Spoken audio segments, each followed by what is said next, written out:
Hola, antes de comenzar con nuestro programa de hoy, les quiero anunciar que hace unas semanas YouTube catalogó nuestro contenido de inapropiado y desmonetizó nuestro canal. Pero esto no nos va a detener. Vamos a seguir haciendo nuestro mayor esfuerzo por seguir trayéndoles las noticias más relevantes de manera objetiva y veraz. Les recomiendo que nos sigan también en otras plataformas que encontrarán en la descripción para evadir la censura. Muchas gracias.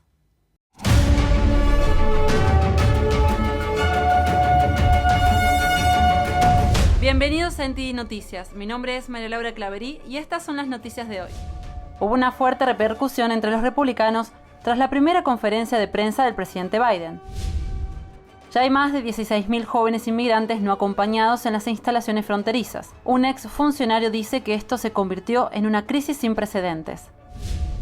Más tornados azotaron a Estados Unidos, esta vez en la zona sur. Biden impulsará nuevas medidas sobre el control de armas, pero el padre del policía muerto en el tiroteo de Boulder tiene otra opinión al respecto.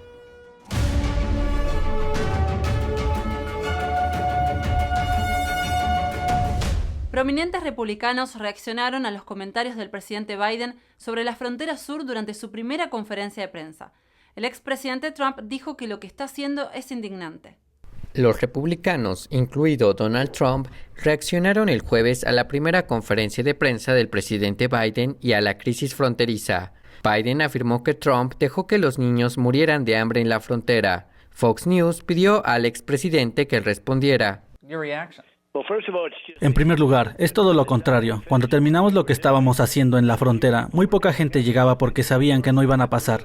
Dejamos de hacer captura y liberación, que era un desastre. Trump dijo que Biden debería terminar de construir el muro, y el senador Lindsey Graham afirmó que la conferencia de prensa de Biden empeorará los problemas de inmigración.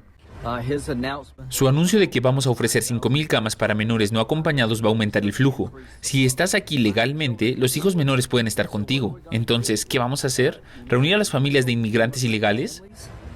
Y no son solo los republicanos. El legislador demócrata que filtró las imágenes de las instalaciones para migrantes también critica la forma en que Biden está manejando la frontera. Me siento en las apropiaciones de la patria. Recibo más información del otro lado del río que de mi propio gobierno, lo cual es increíble. La decisión del gobierno de Biden de alojar a los inmigrantes ilegales en hoteles está suscitando otras preocupaciones. Planean gastar casi $87 millones en poco más de 1,000 camas. Un miembro de la organización conservadora sin ánimo de lucro, Centro de Estudios sobre Inmigración, hizo los cálculos. Escribe, eso equivale a más de $71,000 por inmigrante, pagados con sus impuestos, lo que significa que usted ahora es un co-conspirador de uno de los mayores esquemas de contrabando de la historia. Nos pusimos en contacto con la Casa Blanca para pedirle comentarios, pero no recibimos respuesta. Chad Wolf, ex secretario interino del Departamento de Seguridad Nacional, calificó la crisis en la frontera como sin precedentes. El gobierno de Biden dice que el aumento se produce porque Trump desmanteló el sistema de asilo, pero Wolf dice que los hechos no respaldan esas afirmaciones. Chad Wolf, exsecretario de Funciones del Departamento de Seguridad Nacional, calificó lo que está ocurriendo en la frontera como una crisis sin precedentes tanto por el número de detenciones como por la respuesta de la administración. Aquí lo vemos en una entrevista con American Thought Leaders. Llamo a esto una crisis sin precedentes, no solo porque vamos a tener probablemente el mayor número de detenciones ilegales de los últimos 20 años en la frontera suroeste, sino también por el número de medidas que el DHS, el HHS y realmente toda la administración están tomando. Son medidas que no se tomaron antes, ya sea que esté la FEMA allí o permitir que los inmigrantes ilegales sean liberados en el país sin una cita judicial. Son cosas que los departamentos nunca habían hecho antes porque nunca habíamos tenido este tipo de aumento de problemas de capacidad a lo largo de esa frontera. Wolf dijo que una de sus mayores preocupaciones es que casi el 50% de los agentes de la patrulla fronteriza fueron retirados de la frontera para ocuparse de las sobrepasadas instalaciones para inmigrantes. En su opinión, los cárteles pueden aprovechar esta situación para introducir más personas, drogas y otras mercancías ilegales en Estados Unidos. Hasta el 23 de marzo, más de 16.500 menores no acompañados quedaron bajo el cuidado de las agencias federales. Una nueva encuesta de Gallup reveló que 42 millones de personas de América Latina y el Caribe quieren emigrar hacia Estados Unidos. Y mientras los inmigrantes siguen inundando la frontera, el director general de Gallup, Jim Clifton, tiene un par de preguntas para el presidente. Clifton dice que hay 2 preguntas que todo líder debería poder responder. ¿Cuántas personas están llegando a la frontera sur y cuál es el plan? Clifton preguntó que además de encontrar una solución para los miles de inmigrantes que ya están en la frontera, ¿qué pasa con todos los que quieren venir? ¿Cuál es el mensaje para ellos? Él escribió, ¿cuál es el plan a 10 años? 330 millones de ciudadanos estadounidenses se lo preguntan y también 42 millones de latinoamericanos. El gobernador de Arizona, Doug Ducey, reaccionó a la designación de la vicepresidenta Kamala Harris para dirigir la respuesta de la Casa Blanca a la crisis fronteriza, decisión que llega mientras Arizona sigue lidiando con la afluencia de migrantes y con una ciudad que incluso declaró el estado de emergencia. Digamos que el gobernador no parecía muy impresionado con la elección de Biden. Es la peor elección que se podría hacer. En ningún momento de su carrera ha dado ninguna indicación de que considere la frontera un problema. Varios otros líderes republicanos también criticaron la elección de Biden debido a las pasadas posturas y comentarios de Harris sobre la seguridad fronteriza y el ICE. Volvemos contigo, María Laura.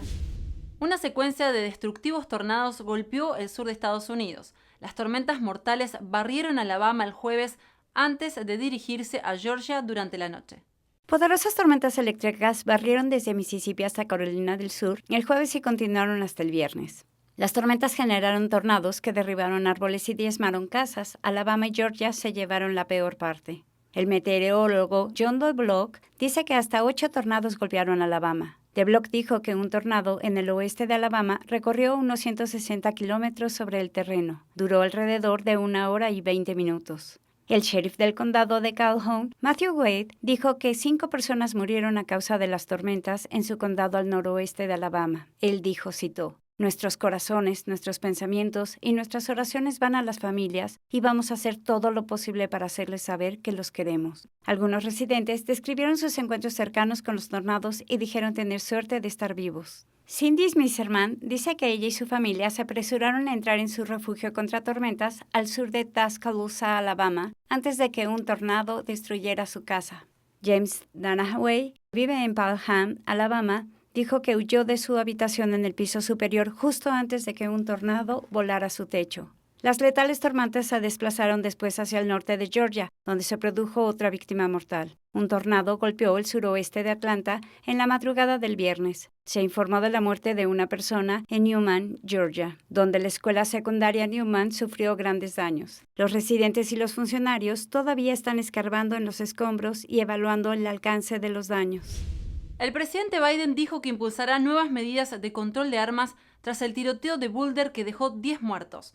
Pero el padre del agente de policía asesinado en Boulder dijo que su difunto hijo se sentiría profundamente ofendido si su muerte se utilizara para promover el control de armas. En su primera rueda de prensa, el presidente Biden prometió que regularía la venta de armas de fuego y que es una cuestión de tiempo.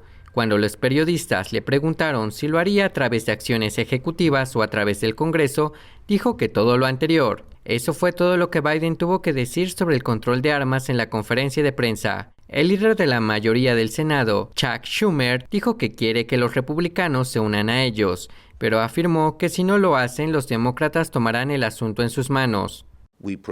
Preferimos que nuestros colegas republicanos trabajen con nosotros en estas cosas. Muchas de las cosas que he mencionado son bipartidistas en el sentido de que la mayoría de los republicanos las apoyan. Pero si no lo hacen, nuestro grupo se reunirá y discutiremos la mejor manera de llevar a cabo esa acción grande y audaz.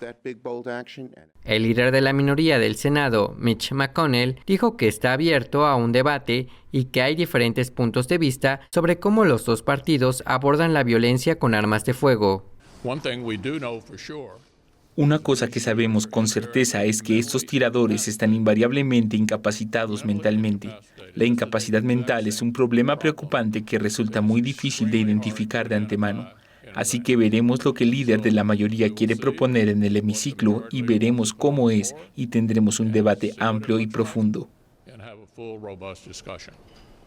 Homer Talley es el padre del agente de policía Eric Talley, que murió en el tiroteo de Boulder. Le contó a TMZ cuál era la perspectiva de su hijo. Dijo que su hijo se habría sentido profundamente ofendido al saber que su muerte sería utilizada para promover el control de armas. Su padre dijo que antes de ser oficial, Eric disfrutaba haciendo tiro. Continuó diciendo que el hecho de que un maníaco vaya por ahí disparando a la gente no significa que haya que quitar las armas. El jueves por la noche, unas 2,000 personas se reunieron en un instituto cercano para honrar a las 10 personas asesinadas el lunes.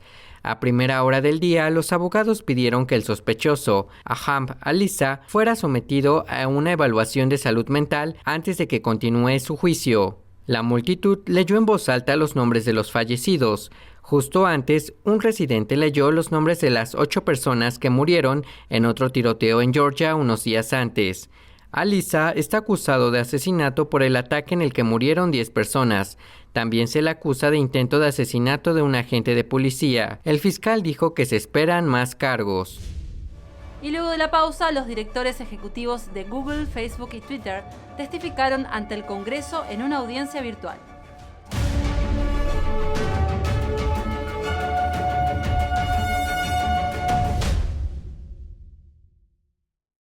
La gloria de las obras maestras del piano de los periodos barroco, clásico y romántico. New Tang Dynasty Television te invita a unirte a la competencia internacional de piano NTD 2021. Juntos, preservamos y revitalizamos el arte de la auténtica música clásica para piano. Octubre de 2021 en Nueva York. Regístrate ahora en piano.ntdtv.com.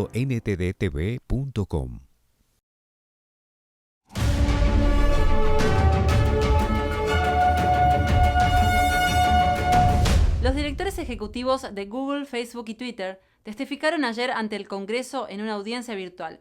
Es la segunda vez en 5 meses que el Congreso los llama a declarar. Tenemos más información sobre la audiencia.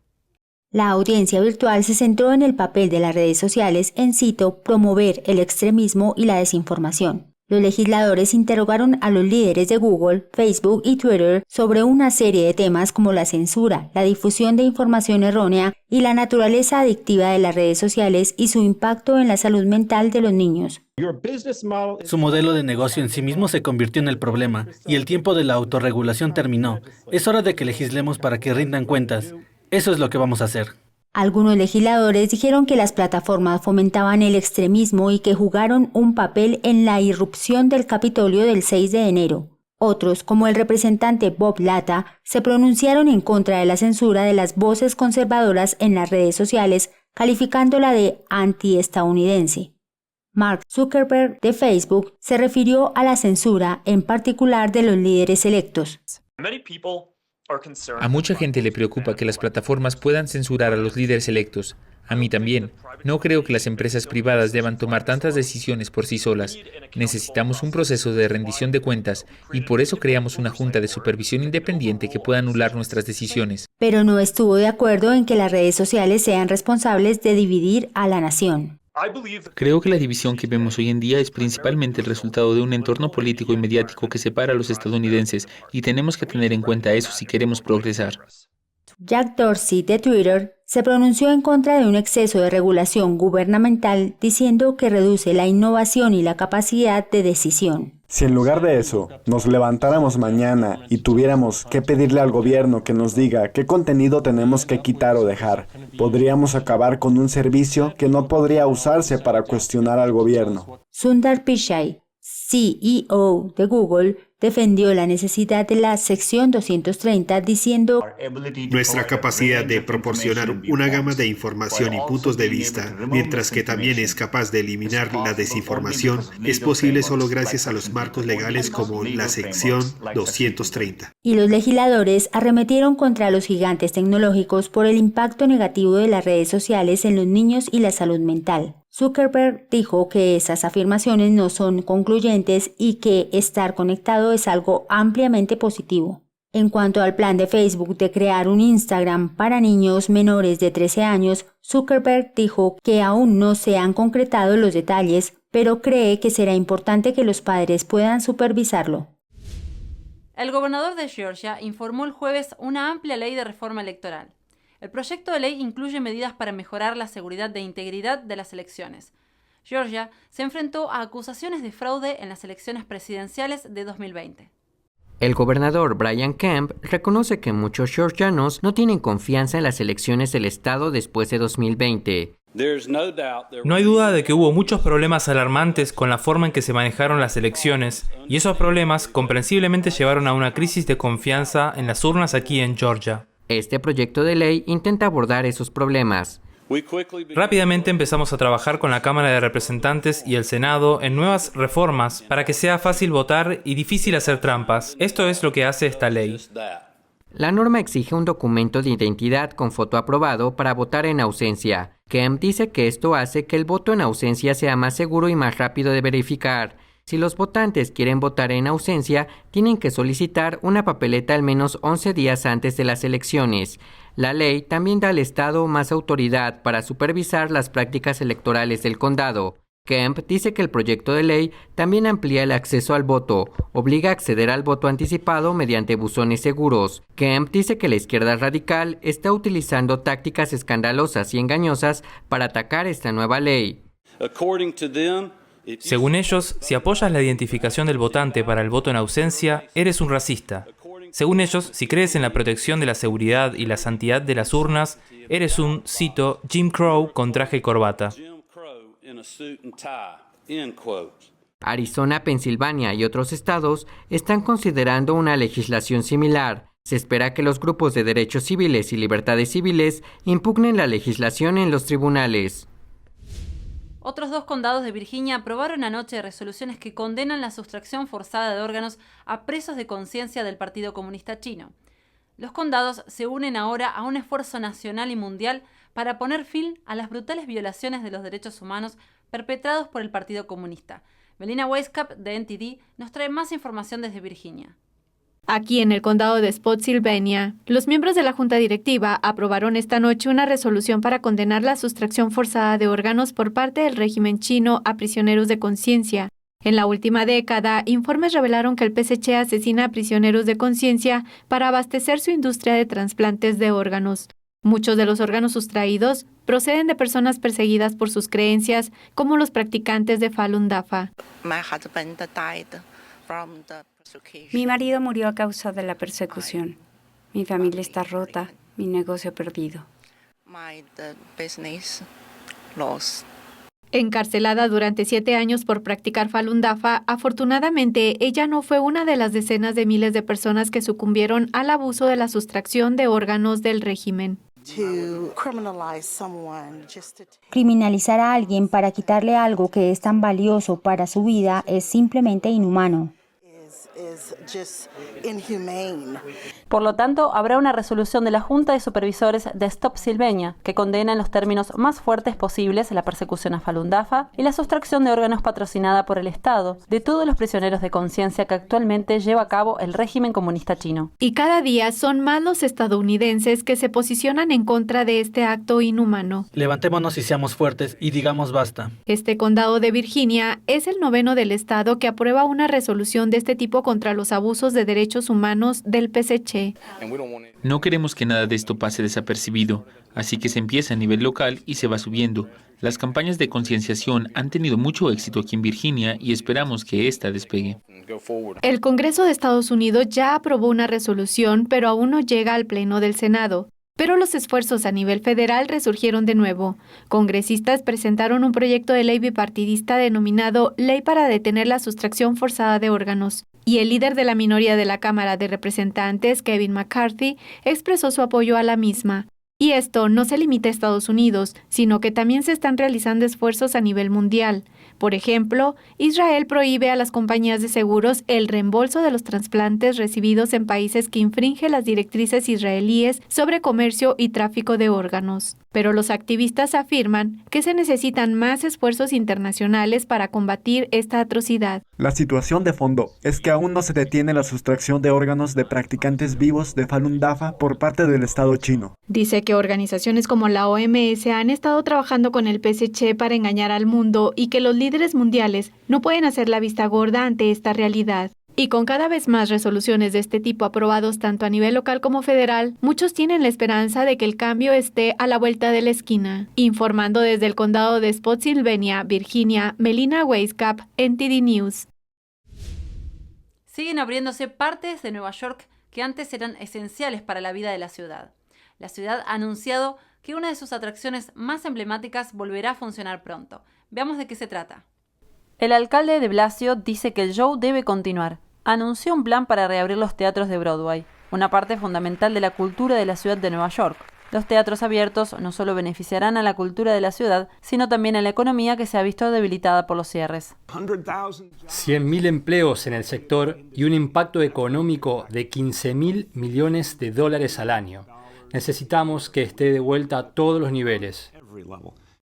El plan es reabrir el sector vacunando a empleados y clientes. Así que en las próximas 4 semanas estableceremos centros de vacunación dedicados específicamente a la comunidad teatral, a la industria del teatro, y serán atendidos por trabajadores de la industria teatral. El centro de vacunación estará ubicado en Broadway. Se organizarán unidades móviles para empleados fuera de Broadway. Para mantener la reapertura, la ciudad pretende vacunar a 5 millones de personas antes de junio. Hasta ahora, se han administrado 3,5 millones de dosis de vacunas. Los espectáculos están cancelados hasta junio, aunque se ha establecido un plan de reapertura, no está claro cuándo volverán a funcionar los teatros de Broadway. El alcalde dice que podrían reabrir en otoño. Estas fueron las noticias de hoy. Invitamos a la audiencia a que se suscriban a nuestro canal de Rumble. Encontrarán el enlace en la descripción del vídeo.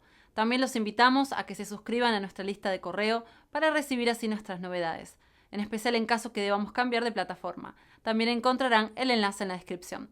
Muchas gracias por acompañarnos y que tengan una feliz tarde. Nos vemos en el próximo programa.